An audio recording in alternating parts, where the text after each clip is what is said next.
New tonight, voters in Owasso passed 2 bonds for its public schools. Both passed with over 75% approval. The largest bond was for about $60 million, and the district says the money will go toward building a new elementary school and more classroom space at the high school west campus. It will also be used to build 3 safe gyms to protect students during severe weather. Also, just into our newsroom, the voters in the Hilldale School District near Muskogee have approved a $15 million bond issue. It passed by 65%. The district tells us 85% of the money will go to schools, and that money will be used for a new gym, a secure entrance for the elementary school, and more classrooms. Jury selection for the 4th murder trial of a former Tulsa police officer picks up again tomorrow. Shannon Kepler is accused of shooting and killing Jeremy Lake back in 2014. The first 3 murder trials ended in mistrial. The district attorney expects a jury to be seated in this latest trial by later tomorrow morning, and opening statements will likely begin in the afternoon. Now to our weather. Boy, the fall really has arrived. Our chief meteorologist, Mike Collier, in now with the latest. Hey, Mike. Hey, Karen. Yeah, it's cool today, cold tonight as we look at our sunset behind me. What a gorgeous evening it was. Very cool across northeast Oklahoma, and temperatures have fallen quite a bit since the 6 o'clock hour when we saw the sun set. Temperatures right now in Tulsa 51, Ponca City at 44 degrees. We can see chilly temperatures area-wide. What we're tracking right now is a really chilly night in store for the area. But unfortunately, or fortunately, depending on if you're a fan or not a fan of warm weather, it's going to return. It's going to return with a real vengeance as we head towards the end of the week. Also, we're going to see the temperatures remain warm as we look at our next 10 days for our fall break. We'll have all the details on that extended forecast. Look at next week's fall break coming your way in just a few minutes. All right, thank you, Mike. Speaking of Mother Nature, right now raging wildfires in California's wine country leave behind nothing but smoldering ashes. So far, those fires have killed at least 15, injured 185, tens of thousands of residents evacuated, and tonight nearly 200 of them are still missing. 2Works 2 anchor Shara Kimiko is tracking the unbelievable devastation. It was a 1-bedroom too. It was like 760 square feet. And it had a great patio. I had a lot of plants. I mean, it was looking good. Jean Daughter is still in shock. Blue and white. It's good stoneware, oriental. A few collectible ceramic plates are all that's left of Jean's Santa Rosa mobile home. And when I drove up, I just said, oh my God, it's gone. And then I looked like, it looked like a war zone, you know. And officials are calling it a public calamity. It's sad. My house is okay. All of my neighbors aren't. I just don't know where to go from here. The California Highway Patrol released these before and after photos of the Coffee Park neighborhood in Santa Rosa. Now you can see it is completely wiped out. And it's not just homes. At least 2 wineries are destroyed and others have been damaged. At least 2 hotels have gone up in flames, including this Hilton. Even fire station number 5 in Santa Rosa is gone. On the left, what it used to look like, and on the right, what's left of it today. Went out and they were screaming, fire, fire, fire, get out, get out. Among those killed, 100-year-old Charles Rippey and his wife Sarah, who was 98. They died when fire engulfed their home north of Napa. There's fires everywhere. Now, it's not unusual for wildfires to ignite this time of year in Northern California, but they've been getting worse over the years because of the increasingly dry conditions and the fierce Santa Ana winds.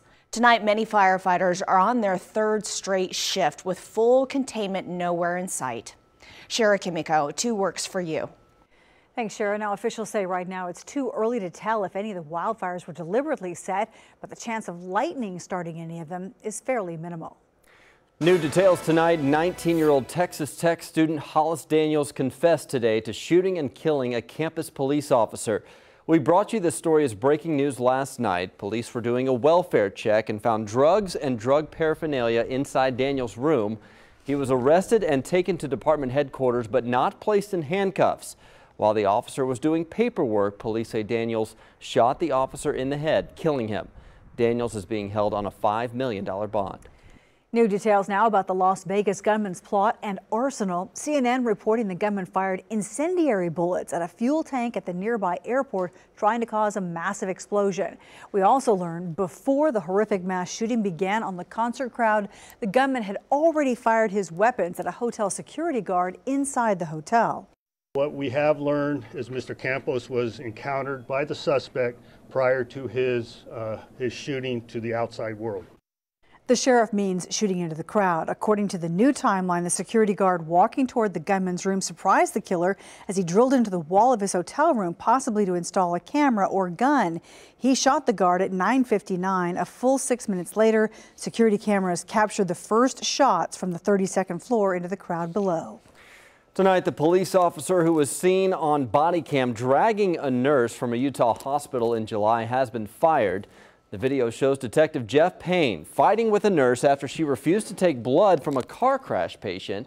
The nurse tried to tell the officer that hospital policy requires a warrant or formal consent to draw blood. The detective then grabs her by the arm and forces her out the door. Tonight, President Donald Trump appears to have taken his war of words to members of his own party and administration. The president responded to an NBC News report that Secretary of State Rex Tillerson called him a moron. Well, today, Forbes magazine revealed that President Trump boasted in an interview that he has a higher IQ than Tillerson. The White House dismissed the feud. He wasn't questioning the Secretary of State's intelligence. He made a joke. Maybe you guys should get a sense of humor and try it sometime. But he simply made a joke. President Trump also seems to be at odds with Tennessee Republican Senator Bob Corker. Today, the president calling Corker a fool on Twitter. This after the senator said the president is putting the U.S. on a path to World War III. Developing tonight, education test scores will be released to schools this week, and the state superintendent says the results will likely shock parents and teachers.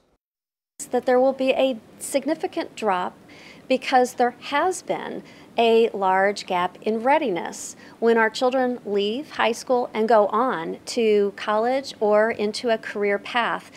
Well, the state is working to overhaul public school curriculum and better prepare students for the SAT and ACT exams.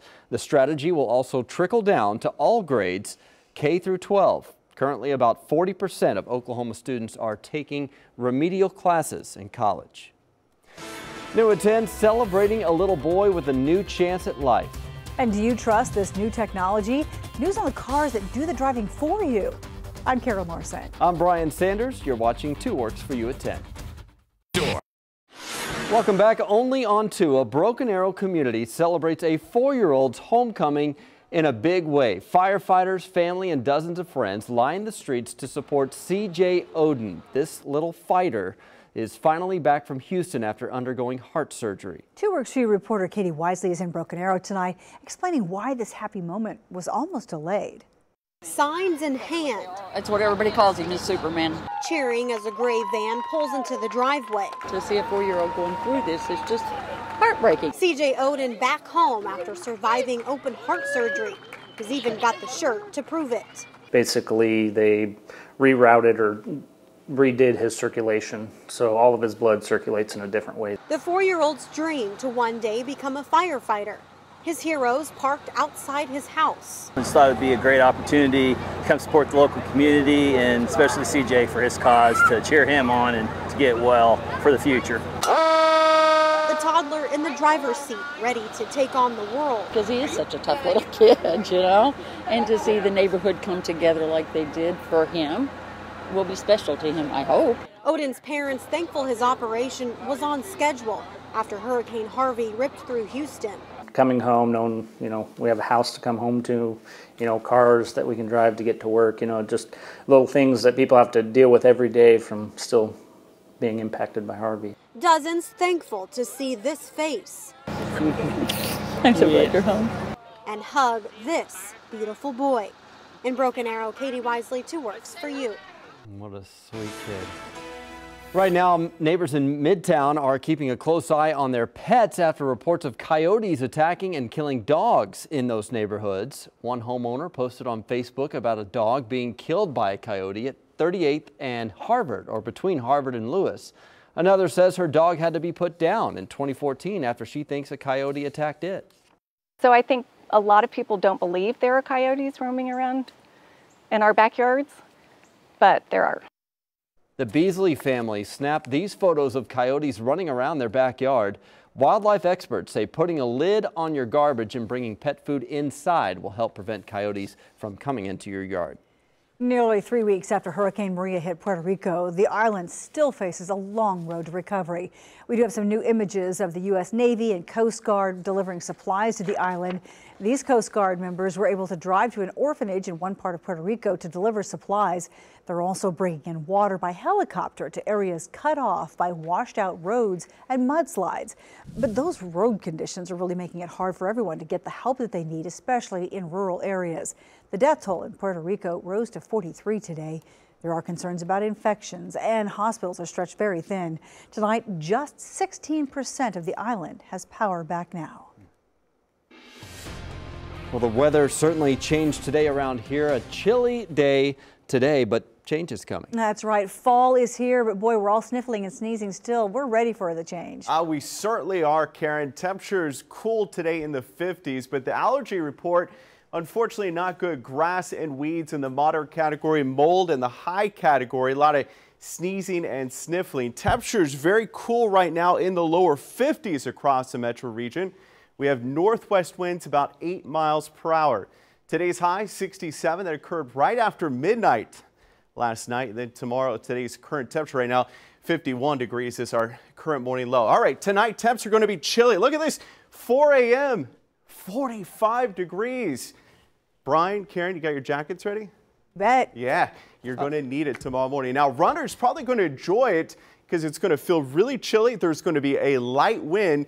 I'm a runner. I like cold weather to at least keep me cool. Temperatures are lower 40s. Now, if you're walking the dog or going to the bus stop tomorrow morning, temperatures will be rather cold to start your day. But again, winds will be calm, 41 at 7 a.m. Lunchtime temps in the upper 50s and then mid 60s by 4 o'clock. So really beautiful day. Light northeast winds, plenty of sunshine. I think after the chilly conditions tonight, we're going to start to see those leaves begin to really show some color over the next couple of days and the next week or so. Now, as we look to the northwest of us, Omaha at 45, Denver 43. You can see 60s down the south. The warm air is building to the southwest of us. This is going to return to our area as we head through the rest of the work week. And by Friday, it's going to feel hot once again and humid as well. The 6 to 10 day outlook, we're looking at a really good chance of above normal temperatures from the central United States all the Great Lakes. You have to head to the Pacific Northwest to find the potential for cooler than normal temperatures. All right, tomorrow morning, again, really cold across the area. Temperatures in the 30s and lower 40s. So if you're going out to the bus stop tomorrow morning, jackets going to be needed. Bundle up. Tulsa 41, Bartlesville 38. Grand Lake 43, Fayetteville in the upper 30s with McAllister still chilly at 44, and again a light north wind tomorrow morning. Tomorrow afternoon, a really beautiful day. I can't really stress that enough with gorgeous conditions. Temperatures in Tulsa at 5 o'clock, 68, Pryor 67, Grove and Tahlequah upper 60s to near 70, and Muskogee at 68 degrees. Temperatures below normal tomorrow.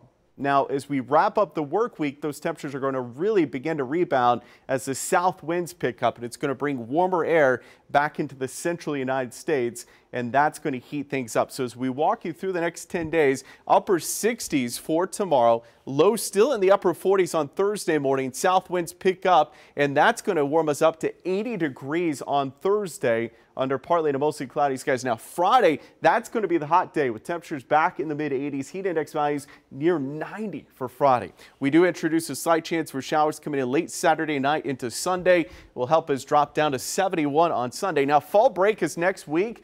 A little up and down, warmer than normal temperatures expected in the extended. So get ready for that. All right, fall roller coaster ride. Thanks. Indeed it is. Yep. All right.